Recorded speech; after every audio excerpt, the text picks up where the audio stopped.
Bien, mi amado, ¿por qué no va conmigo el primer libro de Reyes en el capítulo 17? Tenga la amabilidad. Primera de Reyes, capítulo 17, el verso 11.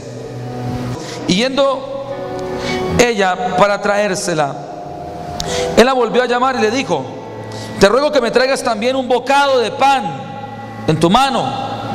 O sea, el profeta le está diciendo: tengo hambre también y necesito que usted me alimente.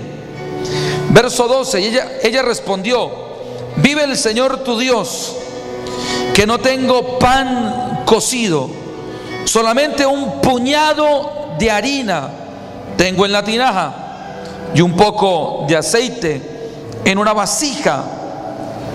Y ahora recogía 2 leños para entrar y prepararlo para mí y para mi hijo, para que lo comamos y luego nos dejemos morir.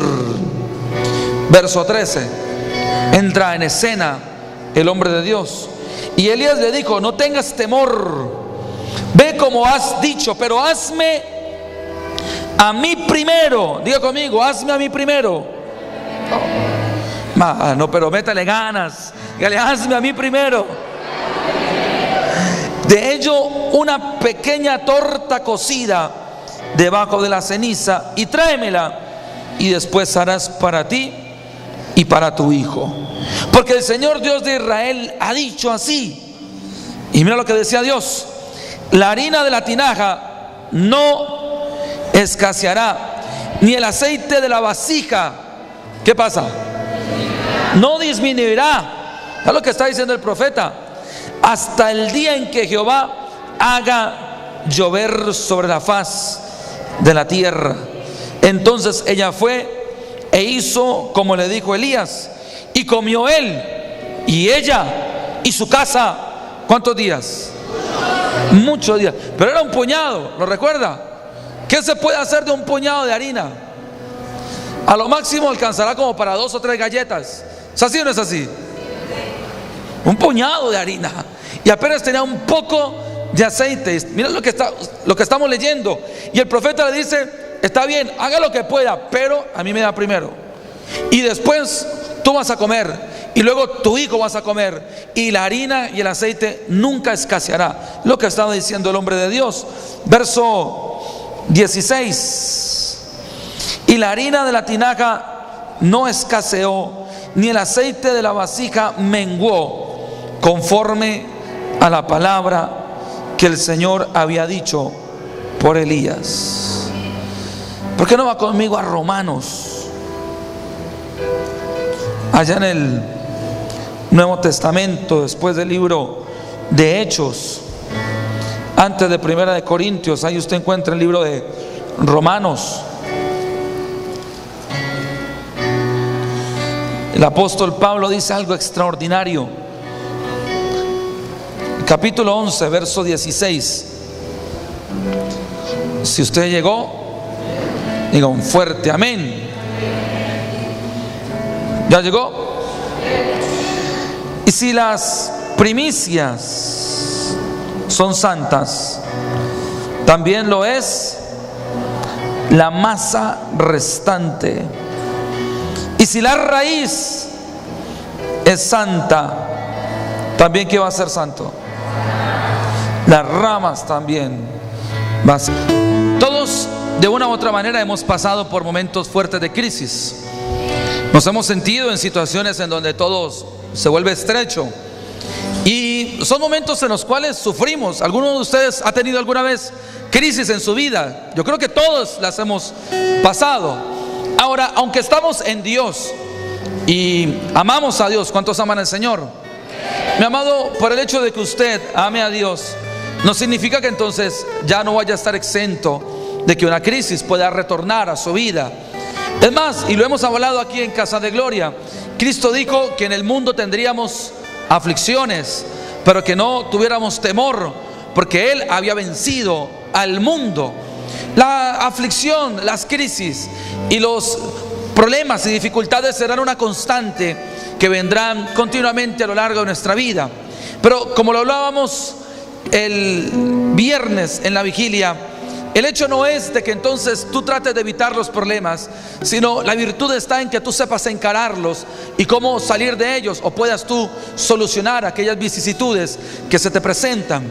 Para ello, mi amado, Dios nos ha dejado una herramienta extraordinaria para poder darle una batalla a la crisis y poderla derrotar y generar una victoria cuando estemos pasando por situaciones en donde nos sintamos estrechos. La viuda que estaba allá en Sarepta estaba pasando por una crisis, y era una crisis muy fuerte. La Biblia dice que había una sequía, una hambruna, que el mismo profeta había profetizado y vaticinado por cuanto había pecado en Israel, y él había dicho que entonces durante 3 años no habría lluvia sobre todo el territorio israelí. Eso generó entonces que se desatara una hambruna, porque al no haber agua, entonces no había riegos, no había alimento, no había comida. Y dice la escritura que entonces Dios le da la orden al profeta para que se vaya a Sarepta de Sidón y que llegara a reposar en la casa de aquella viuda. Y dice la Biblia que entonces llega el hombre de Dios, y cuando se encuentra con aquella mujer, le dice: ¿qué vas a hacer? Y ella le responde: pues apenas tengo un puñadito de harina, voy entonces a cocerlo con el poquito aceite que tengo, y estoy recogiendo 2 leños para ir a cocinarlo, y después de ello ya dejarnos morir, porque no hay más comida y no hay más alimento.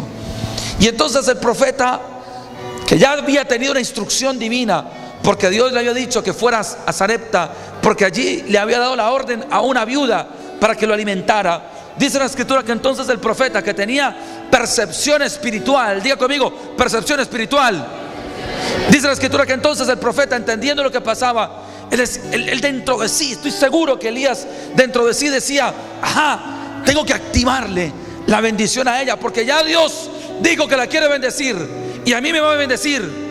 Pero necesitamos que se active el principio para que esa bendición quede ya emprendida y quede activada en la vida de tanto la viuda como la mía. Y dice la escritura que entonces el profeta le dice: está bien, Dios nos va a bendecir, no nos va a dejar morir de hambre, pero tenemos que hacerlo a la manera de Dios.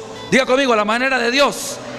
Es que ese es el problema de la iglesia, que a veces le cuesta hacer las cosas a la manera de Dios, porque queremos nosotros en nuestro afán y en nuestra humanidad querer darle una solución inmediata a las cosas, pero desde nuestra óptica, pero no desde la óptica divina o desde la percepción espiritual. Y entonces el profeta le dice: está bien, no nos vamos a morir de hambre, el asunto es que tú tendrás que hacer eso, pero a mí me tienes que dar primero, y después de que me des a mí primero, entonces tú seguirás cocinando para ti y para tus hijos, y te darás cuenta que entonces la provisión no escaseará, sino que se multiplicará continua y permanentemente.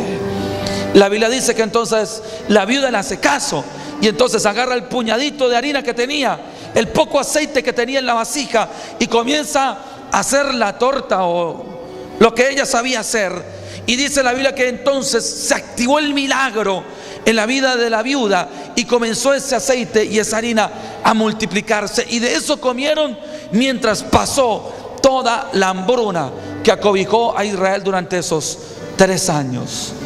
¿Por qué se dio eso?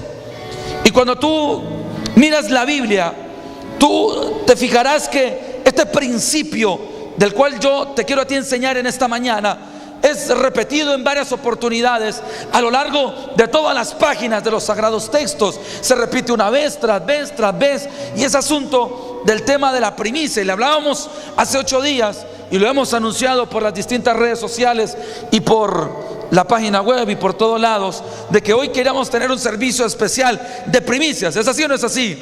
Pero necesitamos primero entender el principio, el concepto, porque si tú no comprendes el concepto, finalmente tú no sabes qué es lo que vas a hacer. Y si tú no sabes lo que estás haciendo, pues finalmente no vas a poder activar la bendición de Dios para ti. Porque, mi amado, lo que te voy a enseñar y lo que te voy a impartir en esta mañana, créeme, es extraordinariamente poderoso para todos nosotros. Ahora, entonces, entramos un poco en materia. ¿Qué es la primicia o qué es el primer fruto como tal? Pues, mi amado, en los tiempos de Moisés, óigame bien, Dios estableció a través del patriarca que hubiera una fiesta que duraba 7 días. ¿Cuántos días? 7 días. 7, recuerde, número perfecto, perfección. Y la Biblia dice que dentro de las 3 fiestas principales, recuerde que estaba la Pascua, que estaba la de los tabernáculos, dice la Escritura que había una muy importante, la cual obligaba a todo varón judío que tenía que ir a Jerusalén. Tenga presente esto: todos los judíos estaban obligados, por lo menos los varones, a que tenían que ir por lo menos 3 veces al año al templo en Jerusalén. ¿Cuántas veces al año? 3 veces. Y una de esas era la fiesta que ellos denominaban de los primeros frutos. La fiesta de los primeros frutos. Y para ellos era muy importante, era vital esa fiesta. Todos en Israel se preparaban, anhelaban y esperaban esa fiesta, porque sabían que era el momento en el cual Dios iba a activar la bendición para ellos durante todo el año. Y por eso ellos con diligencia se apresuraban para ir hasta Jerusalén a celebrar esa fiesta para el Señor. ¿Qué se hacía en esa fiesta? Básicamente 3 cosas. Número 1, se traía el primer fruto, óigame bien, que Dios les había dado en ese año, ya fuese que lo trajesen en grano o lo trajeran con los animalitos, el primer fruto de un animal, o bien sea que lo trajeran o lo traían en dinero o en piedras preciosas. Básicamente eso era una ofrenda especial que ellos llevaban, pero no era una ofrenda cualquiera. Era una ofrenda que tenía una connotación muy importante, y era que tenía que ser de lo primero que ellos habían recibido en ese año. O sea, era algo que Dios le había ordenado, no podía ser cualquiera. De igual manera, si era una ofrenda de un animal, no podía ser un becerro más, tenía que ser el primogénito como tal de la vaca. No podía ser ni el segundo becerro ni el tercer becerro. Eso no se podían ofrendar, solamente se ofrendaban el que era el primero como tal. O sea, era una ofrenda que tenía una connotación bien particular. Número 2, ahí en esa celebración ellos le daban gracias a Dios, o hacían una acción de gracias por lo recibido y también por lo no recibido. Porque tenga presente que en la cultura judía ellos tienen la actitud de dar gracias a Dios por todo. Recuerde lo que decía Job. Job decía: si hemos recibido lo bueno de Dios, ¿acaso no recibiremos también lo malo del Señor? O sea, tenga presente que el judío, mi amado, su mentalidad es que por todo le da gracias a Dios. Y siempre está diciendo: bueno, si es la voluntad de Dios, gloria a Dios, entonces avanzaremos y seguiremos. Es interesante, mi amado, pero hay cosas de las cuales nosotros deberíamos aprender más. Porque usualmente cuando pasamos por momentos fuertes y difíciles, la actitud de muchos de nosotros a veces es maldecir nuestra situación actual. Y empezamos a pelear con Dios. ¿Por qué vivimos esto? ¿Por qué me está pasando esto? ¿Por qué me pasó esta tragedia, esta situación? ¿Por qué partió ese ser querido? ¿Por qué me pasó esto en mis finanzas, en mi economía? Y como que empezamos a batallar con Dios. Mi amado, cuando la Escritura nos dice que en todo momento tenemos que dar gracias al Señor. Recuerde lo que dice la Biblia en el libro de Romanos, que para los que amamos a Dios, todas las cosas, ¿cómo? Nos ayudan para bien.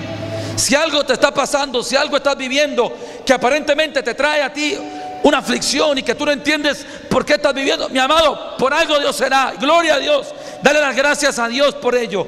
Y los judíos, cuando iban a celebrar la fiesta, los primeros frutos, ellos daban gracias a Dios por lo que recibieron y por lo que también dejaron de recibir. Y número 3, ¿qué hacen en esa fiesta? Daban también alabanzas, cantaban, adoraban al Señor con todo su corazón. Y era una ley que el Señor había establecido. Mira lo que dice el libro de Levítico. Vaya conmigo, Levítico capítulo 23, el verso 9. Y habló el Señor a Moisés diciendo, verso 10: habla a los hijos de Israel y diles: cuando hayan entrado en la tierra que yo les doy y cieguen su mies, traerán entonces al sacerdote una gavilla por primicia de los primeros frutos de vuestra siega. Ahora vaya conmigo un libro anterior, capítulo 23 también de Éxodo. Quiero leer 3 porciones escriturales rápidamente. porque quiero dejarle plantado a usted el principio para que usted lo tenga claro. El capítulo 23 de Éxodo establece las 3 fiestas anuales que todo judío debía de celebrar. Es un capítulo muy importante. Lo animo para que usted en su casa, en su devocional personal, ¿cuántos hacen su devocional personal? Usted pueda tener este capítulo como referente para poder entender algo de las fiestas que se celebraban. Y mira lo que dice el verso 19. Dice: las primicias. Está hablando de las fiestas. Estamos hablando de que ya es la otra fiesta. Mira lo que dice el verso 14: 3 veces al año me celebrarán fiesta.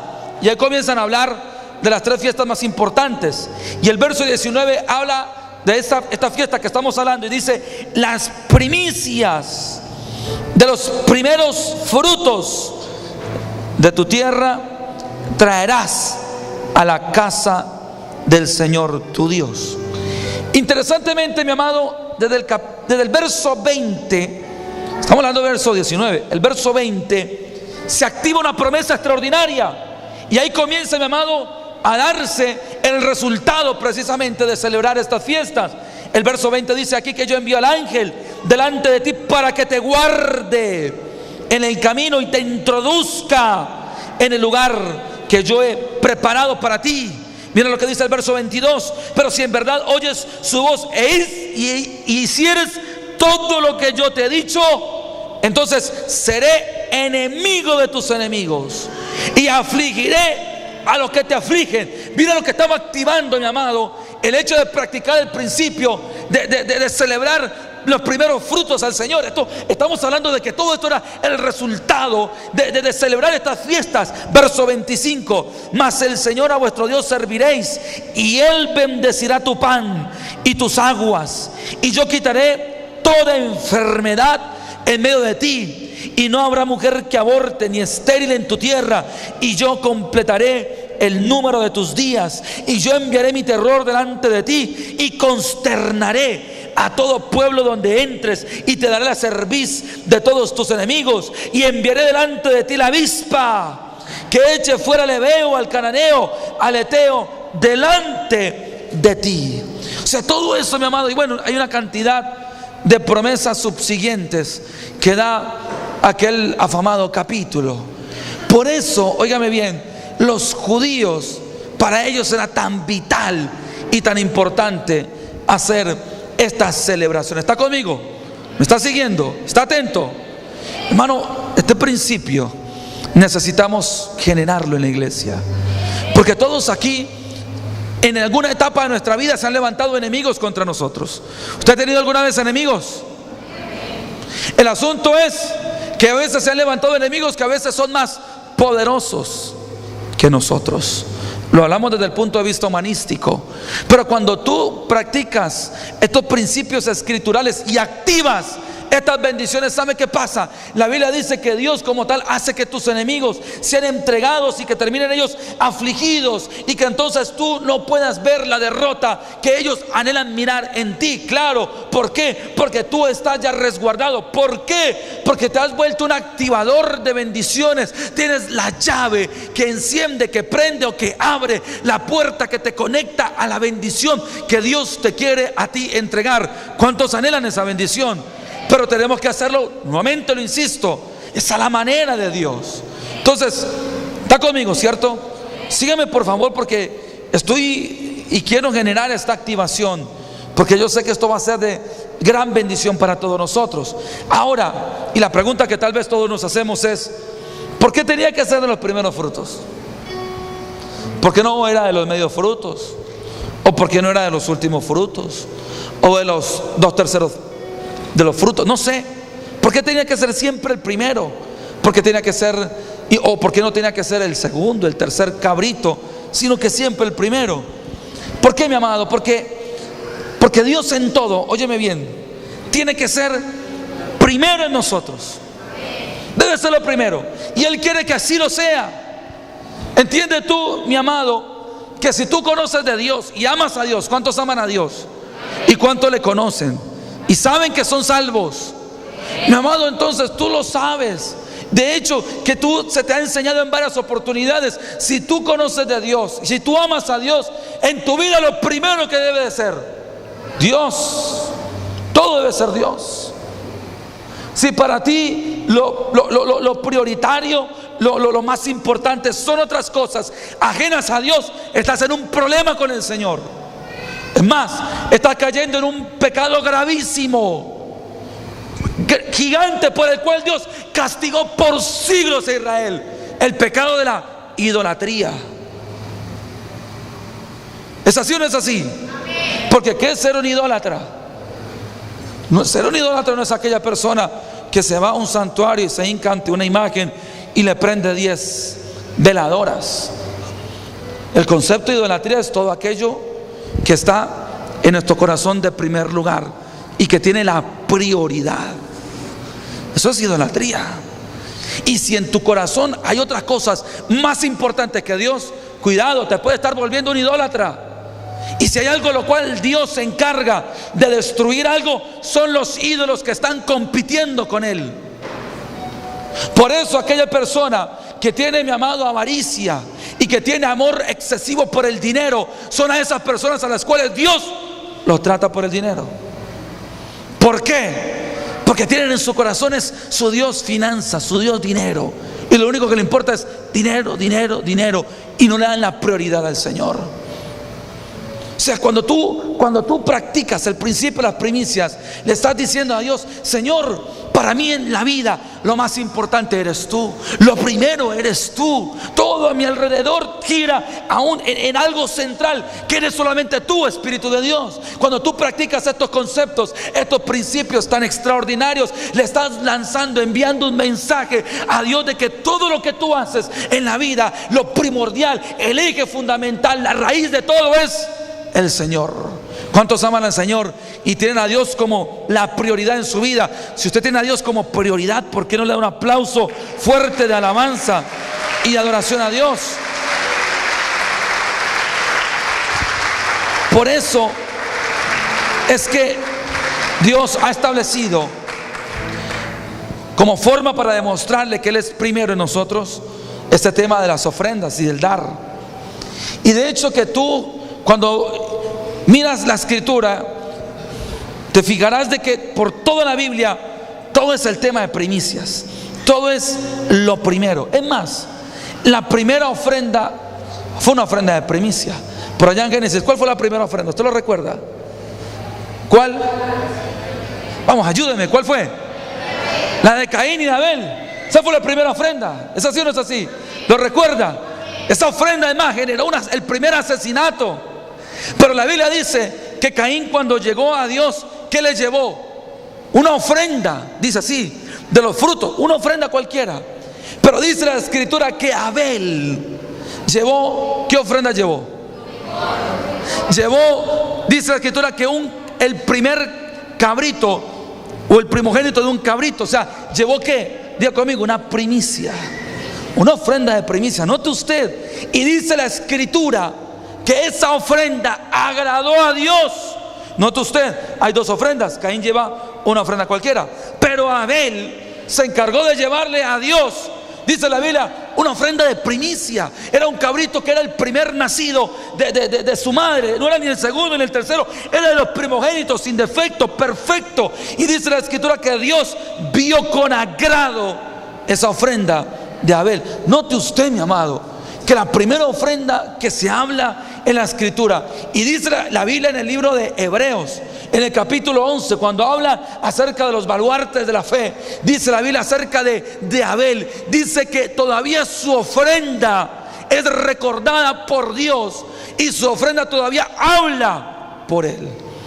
Y esto es muy importante, iglesia, porque increíblemente miles de años después de que Abel dio esa ofrenda de primicias para Dios, todavía el Señor la sigue recordando.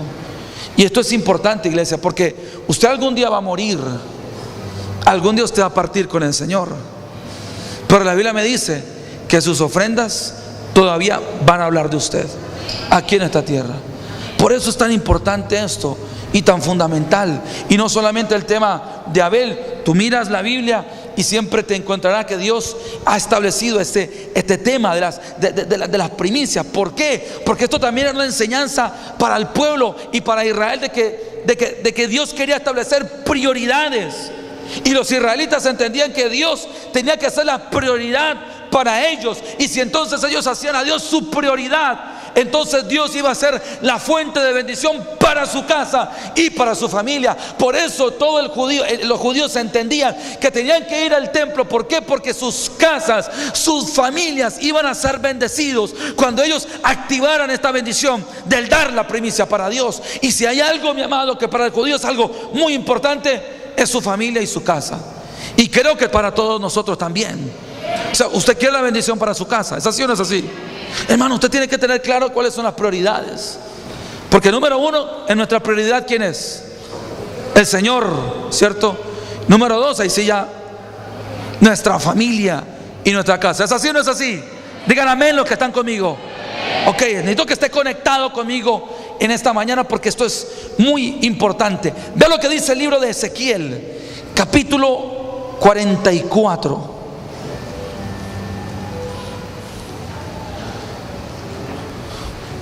¿Ya llegó, iglesia?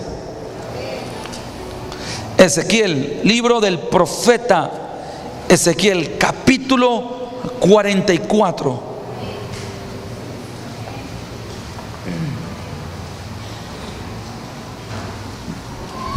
Quiero leer varios versos, y he leído varios versos porque quiero dejarle claro el fundamento bíblico de que esto es así.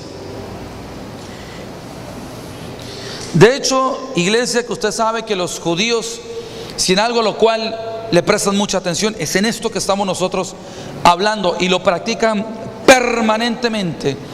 Creo yo que por eso Dios les ha activado tantas bendiciones para su vida, de índole financiero, pero también de índole familiar. Porque mire un momento, antes de que leamos este verso, ¿cuáles son los dos problemas que usted más va a tener, o va a sufrir mejor, en la vida? Número uno, los problemas familiares. ¿Es así o no es así? Y número dos, los temas económicos. ¿Es así o no es así? Eso es por lo que usted más ha sufrido. Yo no creo que usted sufra por la situación política que está viviendo el país y cómo se están guerreando allá los congresistas en nuestro Capitolio. Usted no sufre por eso, o sufre por eso. Usted no sufre por eso.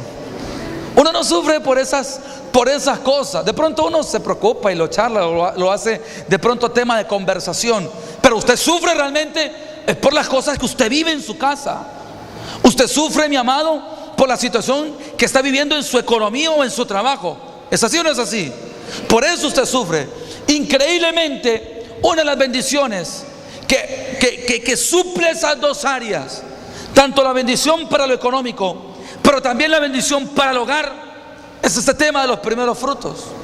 Y tú miras en la Biblia todas las llaves que hay y todas las herramientas que Dios nos ha entregado, y pocas de ellas, mi amado, cubren tantas áreas como lo puede cubrir la fiesta de los primeros frutos. Porque mire lo que dice Ezequiel 44, el verso 30. ¿Ya lo tiene? Las primicias, ¿las qué? De todos los primeros frutos de todo, y toda ofrenda de todo lo que se presente, de todas sus ofrendas, dice, será de los sacerdotes. Asimismo darás al sacerdote las primicias de todas vuestras masas. ¿Para qué? ¿Para qué? Vamos, dígalo duro, ayúdeme. ¿Para qué? Para que repose. ¿Qué? La bendición. ¿En dónde? En vuestras casas. Para que repose la bendición en vuestras casas. Note esta palabra tan poderosa, porque dice la Escritura que cuando yo practico el principio de los primeros frutos, dice la Biblia que entonces la bendición de Él reposa en mi casa. Una cosa es reposar y otra cosa es que te visite la bendición. Todos nosotros, de una u otra manera, por lo que hemos hecho, por venir aquí a la iglesia, por dar una ofrenda cualquiera, por practicar la santidad. Hemos tenido visitaciones esporádicas de la bendición de Dios, y te has tú encontrado en ciertos momentos de tu vida con lo que llama la gente golpes de suerte. Nosotros aquí en Casa de Gloria le llamamos golpes de bendición. ¿Es así o no es así? Y tú has tenido así como chispazos de un momento a otro en donde te llega una bendición cualquiera, pero te llega momentáneamente, pero luego alza vuelo y se va, y no queda como en ti. Pero la Biblia dice que hay la oportunidad de hacer reposar esa bendición, que no se convierta en una visita esporádica de tanto en tanto para nuestro hogar o para nuestra casa, sino que Dios ha establecido que para nuestro hogar haya una bendición en nuestra familia que repose, que habite permanentemente. ¿Cómo se activa esa bendición que se reposa en nuestro hogar? Pues con los primeros frutos. Por ello, para el judío es tan importante esta fiesta. Si hay fiesta más vital para ellos es esta, y a la cual de pronto le ponen más amor, más empeño, diligencia, es llamado la fiesta de los primeros frutos. ¿Por qué? Porque ellos saben que están haciendo que en su vida familiar la bendición quede reposada, asentada y establecida en su casa y su familia, y que entonces junto con ello también se aperturen con puertas de bendición económica que te conecten a zonas de abundancia y de bendición para ti. Pero mi amado, vuelvo a insistir, todo está en los principios. Anhelamos la bendición, pero violentando los principios que Dios ha establecido para conquistar esa bendición. Casa de Gloria, tenemos que entender este 2015 va y tiene que ser un año de bendición. ¿Cuántos saben que tiene que ser así? Pero mi amado, esto se consigue es con lo que Dios ha establecido. No puedes anhelar una bendición si tú no practicas lo que ya Dios dispuso para que puedas recibir de esa bendición. Yo me encuentro que nosotros y toda la iglesia a veces caemos en un error, y es que queremos como hacer de nuestra vida espiritual una vida espiritual tipo hondo microondas, que sea rápido. Entonces estoy pasando por un problema, la fácil, llamo al pastor, llamo a los pastores, y entonces: pastor, hágame un favor, estoy pasando por una crisis, ore por mí para que todo esto se solucione. Si esto no se soluciona es por su culpa, pastor, porque entonces no tiene unción. Entonces yo veré, pastor, yo veré. En usted está, depende todo de que las cosas se den, y si no se dan, entonces quiere decir que usted no está la bendición en usted, ni en la iglesia está. Esto no es responsabilidad mía. Sus problemas no es mi responsabilidad. Yo oro por usted, me conduelo con usted, los pastores tratamos de ayudarle, pero usted tiene que hacer cosas. Usted no puede esperar que la bendición de Dios le llegue por más que oremos por usted, por más que le pidamos a usted. Yo no puedo contravenir algo que ya Dios estableció para cada persona, por más que yo le pida a Dios. Por ejemplo, a la gente hoy en día todavía le cuesta el tema del diezmo, y quiere que yo ore para que les vaya bien en sus finanzas. Yo oro, claro que sí, yo anhelo que a usted le vaya bien, pero ¿qué dice Malaquías 3 referente a alguien que no diezma, que le roba a Dios? ¿Y qué dice la escritura? Que ¿cómo son? Malditos son con maldición. O sea, una doble maldición. ¿Quién emite esa maldición? El mismo Dios. Estoy hablando que esa palabra la da Dios, no la da un profeta, no maldice un sacerdote, está maldiciendo el mismo Dios. Yo soy pastor, hermano, yo soy subalterno de Dios. Yo no puedo ir a contravenir algo que Él ya estableció. Si una persona no quiere practicar esos principios de bendición para su vida y no los quiere activar, mi amado, por más de que llore, brinque, llore, le meta un barrilado de aceite para que Dios lo unja, hermano, por más que yo haga todos los recursos y herramientas que yo tengo como pastor, si Dios ya determinó algo sobre esa persona, ¿qué puedo hacer yo? Usted, por el hecho de venir aquí a la iglesia, no es suficiente para que sea bendecido del todo. Hay una bendición por venir a la iglesia. ¿Cuántos saben que venir a Casa de Gloria es una bendición? Pero hay que hacer un esfuerzo más. Hay que practicar los principios. Hay que caminar según los lineamientos de Dios. Hay que andar en santidad. Y en los temas financieros, para activar la bendición, pues hermano, ya la Biblia lo dice. Los judíos lo practican y lo muestran, lo evidencian como ejemplo al mundo que es así y que funciona. Pero si nosotros nos seguimos siendo renuentes a hacer las cosas a nuestra manera, ¿cómo queremos entonces que Dios nos bendiga? No puede haber, no va a existir esa bendición. No va a poder Dios reposar su bendición sobre la casa. Por eso la Biblia dice, lo leíamos en Romanos, ¿cierto? ¿Qué decía la Biblia en Romanos? ¿Lo recuerda? Que si la raíz, si las primicias son santas, las raíces son santas, entonces las ramas también serán santas también. O sea, la primicia, ¿qué es? Es lo primero. ¿Es así o no es así? Es lo primero. O sea, tú das lo primero a Dios, lo consagras a Dios, lo dedicas a Dios. Son las raíces que tú le estás dando a Dios. Al tú dar eso, mi amado, ¿qué pasa? Estás santificando la raíz. Y dice la Escritura que si entonces la raíz es santa, ¿qué pasará con todo el árbol? Va a ser santo. El tronco será santo, las ramas serán santas y por ende el fruto también será santo. Todo buen agricultor sabe que la clave para una buena cosecha y una extraordinaria siega está ¿en dónde? En la buena semilla. En la calidad de las semillas. Si hay algo en lo cual los agricultores no son mezquinos ni tacaños, es en el tema del comprar buenas semillas. ¿Para qué? Porque ellos saben que está la clave de que haya una buena cosecha. Las primicias es lo mismo, mi amado, es la semilla, es la raíz. Lo leímos en Romanos. Cuando tú, mi amado, tienes ese espíritu de consagrar todas las cosas que tú tienes para Dios, esa es la raíz. Y entonces tú siembras bien y comienza, mi amado, a crecer todo que te pertenece a ti, santo, bendito y lleno de la bendición del Espíritu de Dios. Ahora, cuando hablamos de primeros frutos, usted siempre va a encontrar en la Escritura tres palabras. Número uno, el primogénito. Número dos, la primogenitura, que era algo distinto. Y número tres, las primicias. Entonces, ¿quién era el primogénito, iglesia? ¿Lo recuerda? ¿Quién era el primogénito? ¿O qué es el primogénito? ¿Cómo? Es el primer hijo, el que abre la matriz.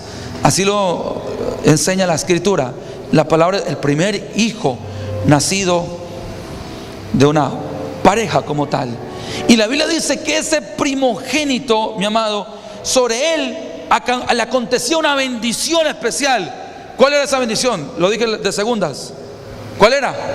La primogenitura, que era una bendición que Dios había establecido. O sea, el primogénito de una u otra manera tenía una conexión con Dios. Y la Biblia dice que todo primogénito tenía que ser entregado y consagrado para Dios.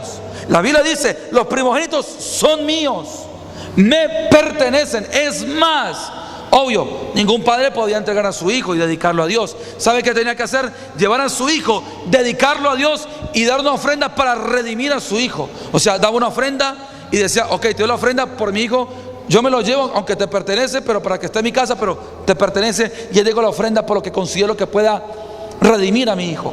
Así tenía que hacer el judío, y de hecho lo hacen hasta el día de hoy. Y es interesante, mi amado, pero pareciera que en el primogénito, mi amado, reposara la bendición que Dios quería establecer. Mira lo que dice Éxodo en el capítulo 13. Vaya conmigo a Éxodo nuevamente. Hoy los estoy volviendo avesados en el manejo de la Biblia, pero debe y tiene que ser así. ¿Cuántos aman la Biblia, la palabra del Señor? Hermano, usted enamórese de la palabra, ame la palabra. Éxodo 13, segundo libro de la Biblia, y después de Génesis usted encuentra Éxodo. ¿Lo tiene?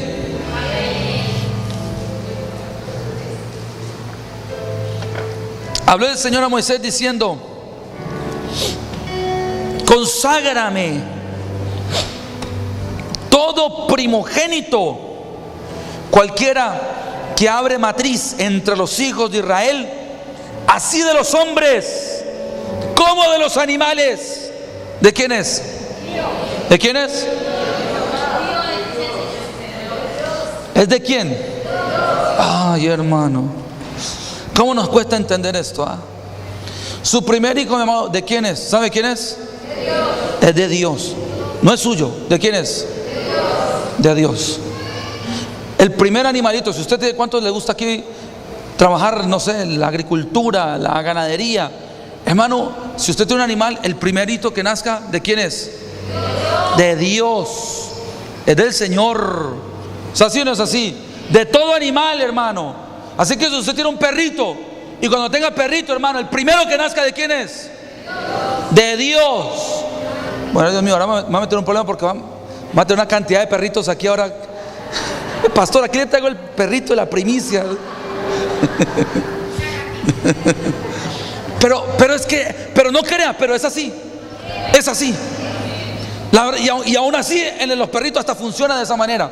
Porque la Biblia dice: de todo animal que tú tengas, ¿de quién es? De Dios. Levántame la mano, ¿cuántos aquí tienen hijos? Ok, casi todos. Levántame la mano. Bueno, todos asumo que los tienen con vida, ¿cierto? Es así, su primer hijo.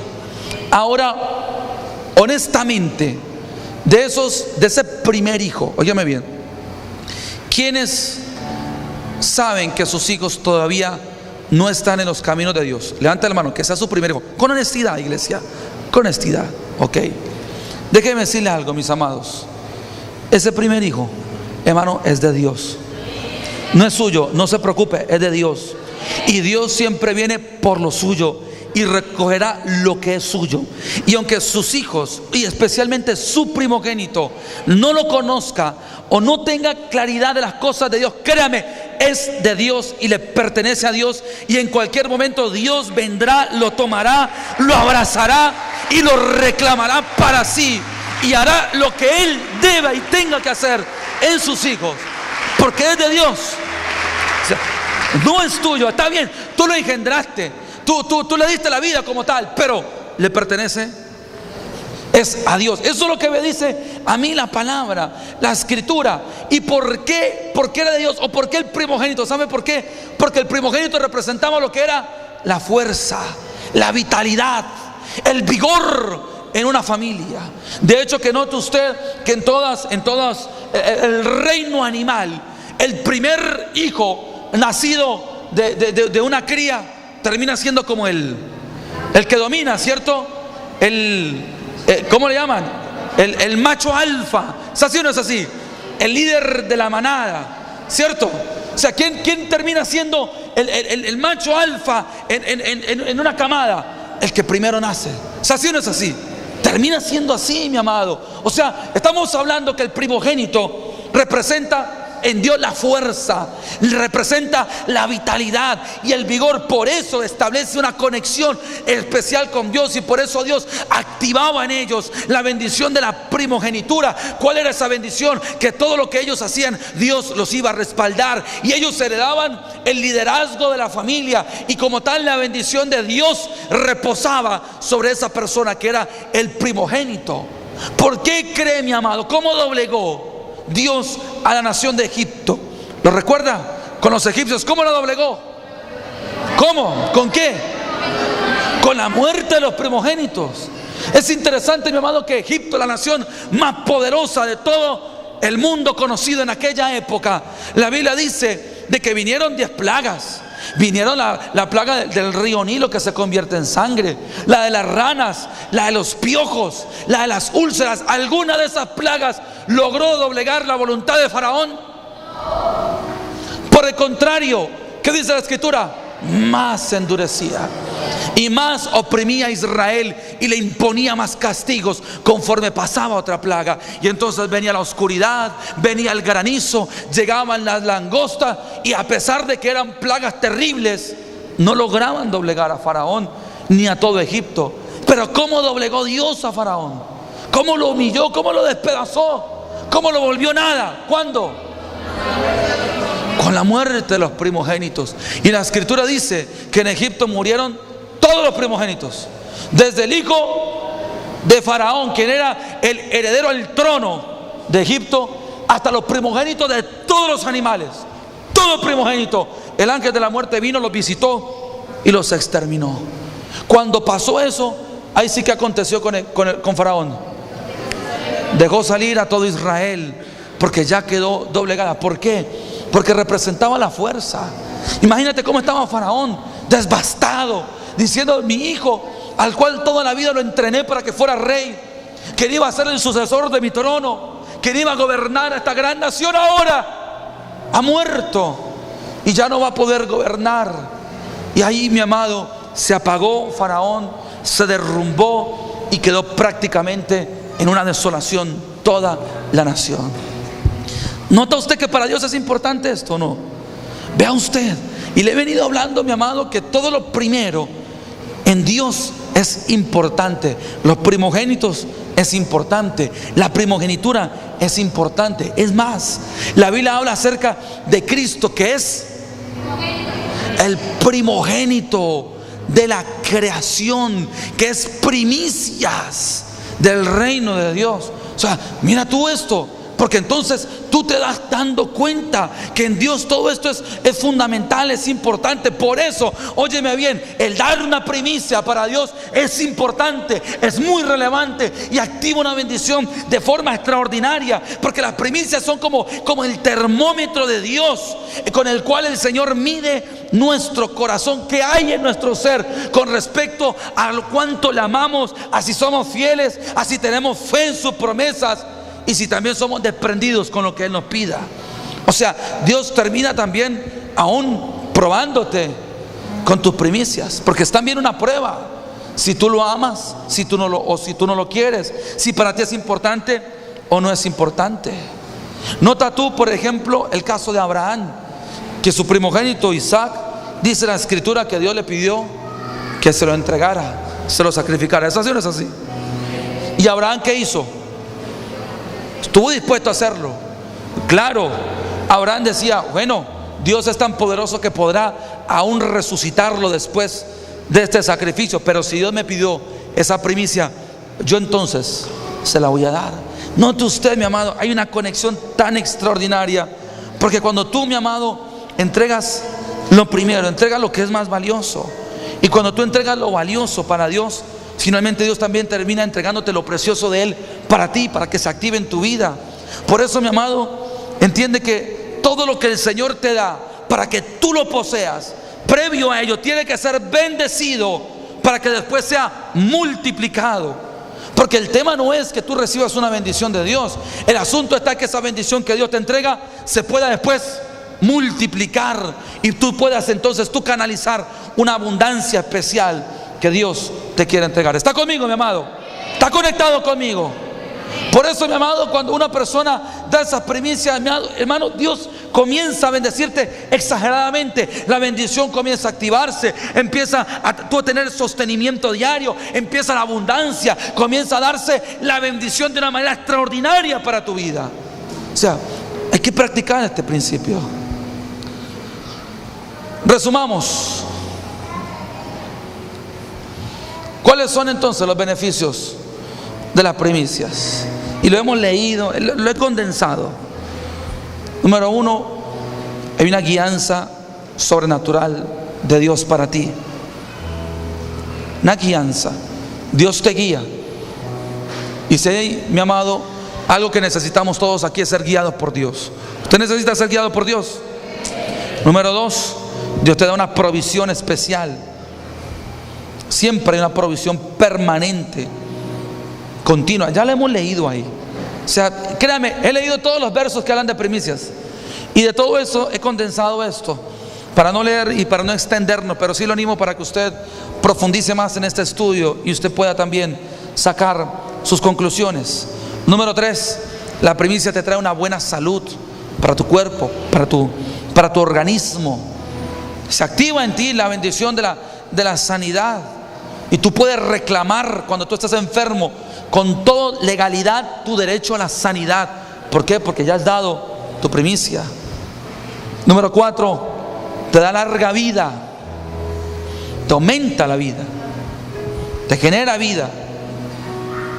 Número 5, te da victoria sobre tus enemigos. O sea, eres victorioso.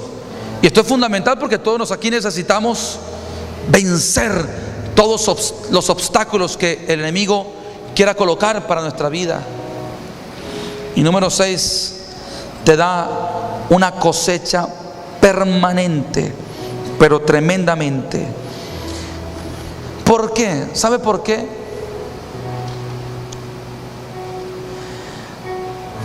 Porque el dar primicias es la mejor forma de darle honra a Dios. Jesús dijo una palabra muy tremenda. Él decía: todo este pueblo de labios me honran, pero su corazón está lejos de mí. Esto es tremendo, porque eso pasa en la iglesia. Muchos vienen aquí a honrar a Dios con su adoración y con su alabanza, pero mi amado, sus actos, sus acciones, lo que hacen, dicen otra cosa muy distinta a lo que sus labios están pronunciando. Tan lejos su corazón. Y créeme, mi amado, que a Dios no se honra por las palabras. No es la forma de honrar a Dios. A Dios se honra de otra manera. Vea lo que dice Proverbios capítulo 3.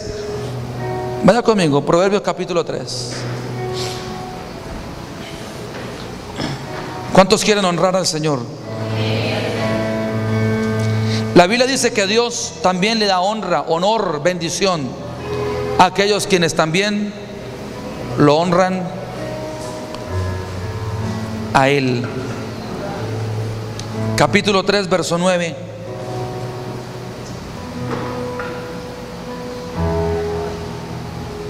¿Ya lo tiene?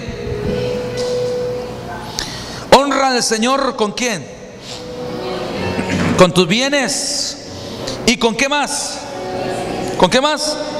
Vamos, dígalo duro, iglesia. Con las primicias de todos tus frutos. Verso 10, el resultado. Y entonces, ¿qué va a pasar por esa honra? ¿Qué va a pasar?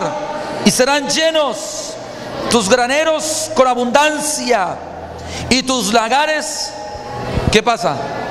Rebosarán de mosto. Hijo, tú tienes que entender que para darle honra a Dios se hace de esa forma y de esa manera. Así es como lo estableció la palabra, y ya lo hemos leído en varios textos y en varias oportunidades. Y eso creo yo que es lo que necesitamos nosotros generar para que en este año 2015 la bendición del Señor repose sobre nuestras casas. ¿Cuántos quieren que esa bendición repose sobre nuestras vidas? Entonces, ¿cómo lo vamos a hacer? Vamos a hacerlo a la manera de Dios, a la manera bíblica. ¿Cómo es la manera de Dios? Mira lo que dice Deuteronomio 26. Y ya con esto cierro toda la expedición bíblica que hemos hecho en esta mañana. Deuteronomio 26. Lo vamos a hacer de esta forma. ¿Ya llegó? Verso 1, Deuteronomio 26. Cuando hayas entrado en la tierra que el Señor tu Dios te da por herencia. Este es un año, iglesia, de heredar la bendición que Dios nos entrega. Y tomes posesión de ella y la habites. Verso 2, mira lo que dice. Entonces tomarás de las primicias de todos los frutos que sacares de la tierra que el Señor tu Dios te da, y las pondrás en una canasta, e irás al lugar que el Señor tu Dios escogiere para hacer habitar allí su nombre. Y te presentarás al sacerdote que hubiera en aquellos días, y le dirás: declaro hoy a Jehová tu Dios que he entrado en la tierra que juró el Señor a nuestros padres que nos daría. Y entonces el sacerdote tomará la canasta de tu mano y la pondrá delante del altar del Señor tu Dios.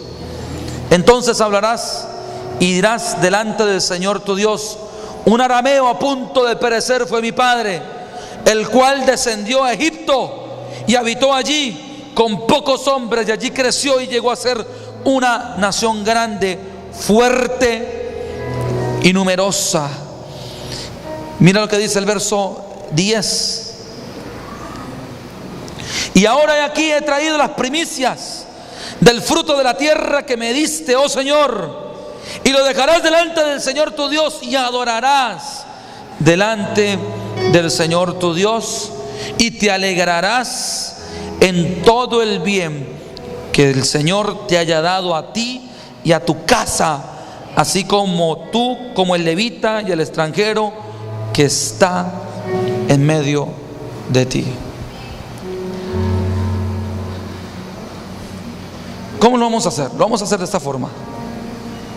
Hemos dispuesto aquí los canastos. Hemos puesto aquí algunos frutos. Hoy yo quiero activar en usted este principio. Recuerde, si las primicias son santas, lo demás también es santificado. Si la raíz es santa, las ramas también es santo. Yo quiero, iglesia, que este 2015 Dios santifique sus frutos, y su fruto no sea un fruto podrido que se pierda. Mi anhelo es que su fruto sea abundante, que sea bendecido, que sea pletórico en bendición.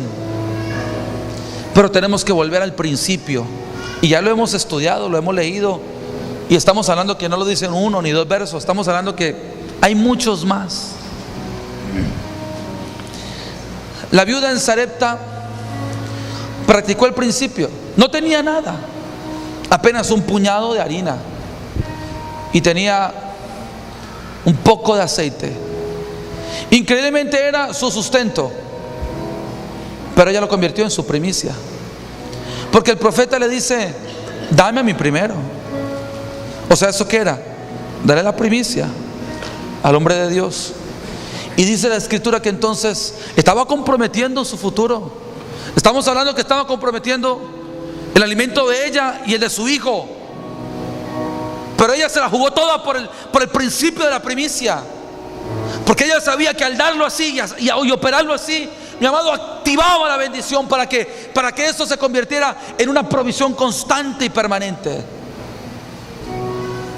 Necesitamos aquí en Casa de Gloria, iglesia, que lo que nosotros tenemos sea permanente, que no sean más golpes de bendición, que usted no viva, mi amado, de milagro en milagro financiero. Yo creo en los milagros financieros y gloria a Dios por esos milagros financieros, pero mi amado, la amonesto para que usted no viva de milagros financieros.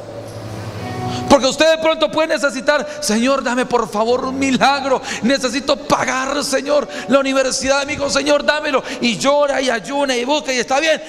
Dios de milagro, Dios te da esa bendición, pero es algo esporádico. Gloria a Dios por eso. Pero Dios no quiere que tú vivas así. Dios quiere es que tú vivas en libertad financiera, en donde la abundancia no sea un milagro para ti, sino una constante para ti. ¿Y cómo se activa eso? En Dios, por lo menos es en Dios. Cuando tú pones en práctica estos principios. Lo hemos leído ya generosamente y lo hemos estudiado ya detalladamente. Es lo que dice la Biblia. Corresponde a ti si creer o no creer, o ponerlo en práctica o no ponerlo en práctica. Pero créeme que si tú lo pones en práctica, retas a Dios. Y Dios lo que promete, mi amado, cuando tú cumples, Él también termina cumpliéndote a ti. Así es como funciona.